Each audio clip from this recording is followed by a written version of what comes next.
오늘 본문에는 무비보셋이라는 한 청년이 나와요. 그의 현재 나이는 기껏해야 대학생 새내기 정도, 22살에서 23살 정도의 나이가 되었습니다. 무비보셋은요, 원래대로라면 사울 왕의 손자였기 때문에 왕의 적통자였습니다. 그런데 어린 5살 나이에 그만 자기 아버지 요나단과 할아버지 사울 왕이 이 블레셋 전투에서 전사하고 만 것이에요. 여러분, 무비보셋은 왕궁을 버리고 그렇게 유모의 손에 이끌려 살기 위해서 도망치고 또 도망치다가 그만 유모가 돌에 자빠진 건지 업고 있던 이 아이도 함께 넘어지면서 그대로 깔고 앉았지 뭡니까? 그 바람에 우두둑 하면서 5살 아이의 다리가 양쪽 다 부러져 버렸습니다.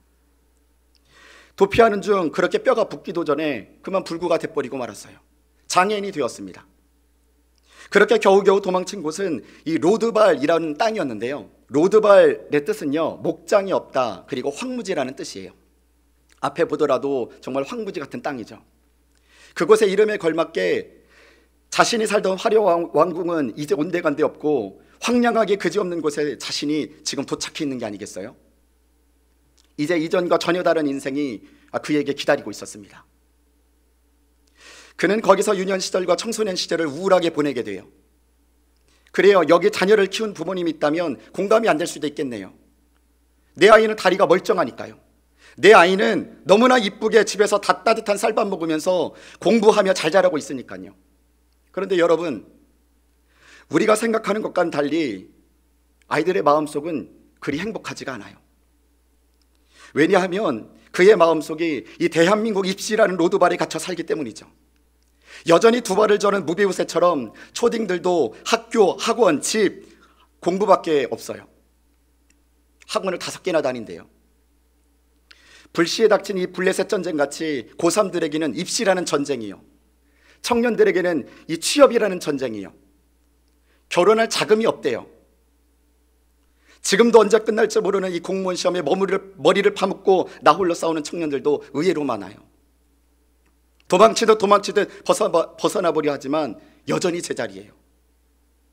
뭔가 이 로드발이라는 외로운 방에 갇혀 심령은 이 장벽을 벗어나고 싶은데 아무도 알아주는 이가 없어요. 내 힘으로는 이 방을 나갈 힘조차 없다는 것을 그들도 알아요.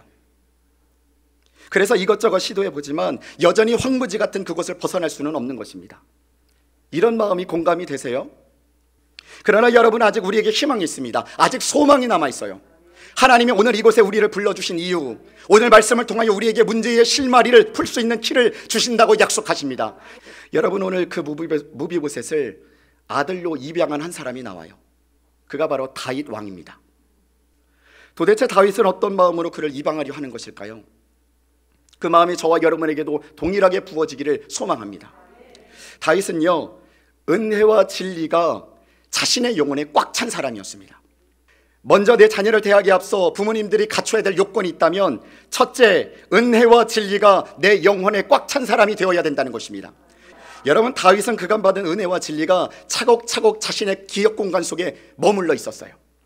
과거 요나단이라는 친구에게 입었던 은혜, 그 한 약속을 다윗은 기억하고 있었던 것이에요. 도대체 무슨 은혜를 얼마나 어떻게 받았길래?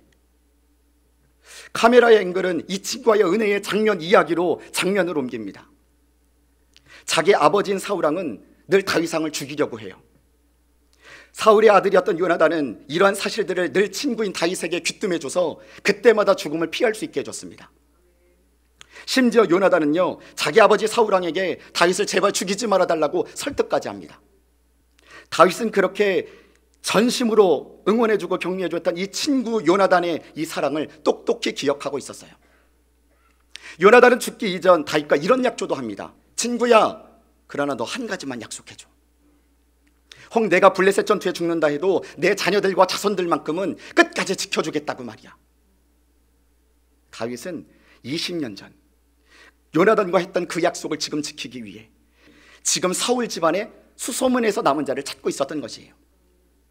다윗은요, 지금 사람을 죽이기 위해서 찾는 것이 아니라 그 사람을 살리기 위해서, 내 생명을 나눠주고 사랑을 나누기 위해서 지금 찾고 있었던 것입니다. 자녀를 키우는 것은 그에게 이 압도하는 사랑이요, 이 은혜가 무엇인지를 가르치는 것이에요. 하나님의 은혜 말입니다. 이에 더하여 하나님과의 약속이요. 요나단과 맺었던 그 언약, 그 진리의 말씀을 내가 기억할 때 내 자녀도 비로소 그 은총 안에서 바로 서게 되는 것입니다.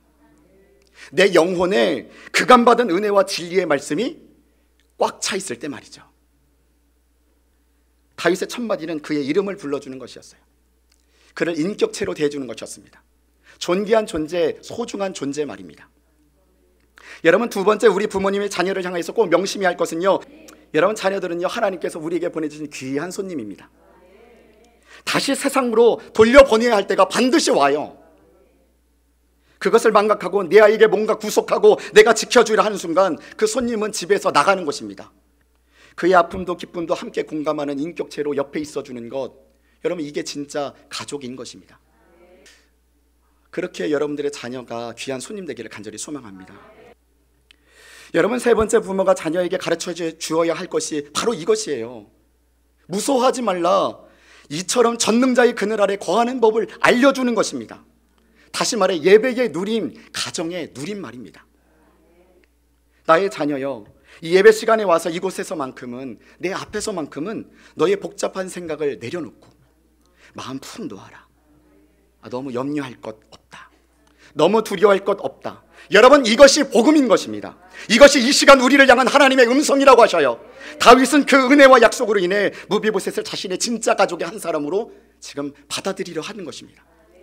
그리고 오랫동안 잃어버린 토지도 되찾아주고 매일같이 왕의 식탁에 앉아서 식사할 수 있도록 그를 초대한다는 이야기, 여기까지가 오늘 이야기의 끝이에요. 여러분, 무비보셋에게 있어서 그가 여지껏 살아온 세상은요, 거부할 수밖에 없는 세상이었어요. 은혜가 없는 세상일 뿐이었습니다. 그러나 다윗은 알려주고 싶었던 것이죠. 그런 은혜 없는 세상 안에도 또 다른 은혜의 세상이 존재한다는 것을 그에게 알려주고 싶었던 것이에요. 다윗은 무비보셋에게 이제는 제발 은혜 안으로 들어오라고 손짓합니다. 몸뚱아리만 가족으로 붙어있는 것이 아니라 나의 진짜 가족 안으로 들어오라고 손짓하고 있어요. 다윗은 무엇을 보상받기 위해서 그를 부르고 그를 가족으로 받아들인 것이 아니었습니다.